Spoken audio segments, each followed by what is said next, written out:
बहुत दिन पर मु आज लाइव आसी तो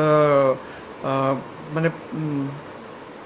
आग आग कि कमेंट स्टार्ट करी कमेंट रु देखी आग किए किए कौन कौन सब लिखिं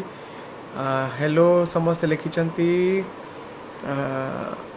यू आर रियल हीरो हाँ संग्राम लिखिं थैंक यू संग्राम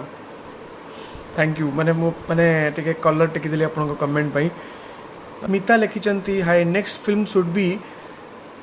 सभ्य the pride of Odisha wow thank you big thing आपन बहुत बड़ कमेंट मो पाई करचंती फिल्म कथा जो उठला मु फिल्म विषय में कहबी या भितर गोटे फिल्म भी मु कंप्लीट कर सारी फिल्म कथा नहीं केते कथा कहीदेली तो मु से फिल्म बहुत जल्दी भी आसीबो केमिति आसीबो कौन हम सेटा मु डेफिनेटली या परठू आपण मानक आस्ते आस्ते ता विषय किसी इनफॉरमेशन देबी किंतु फिल्म शूटिंग कंप्लीट हो जाइए और बहुत बढ़िया शूटिंग होती आपन को बहुत भल लगिबो।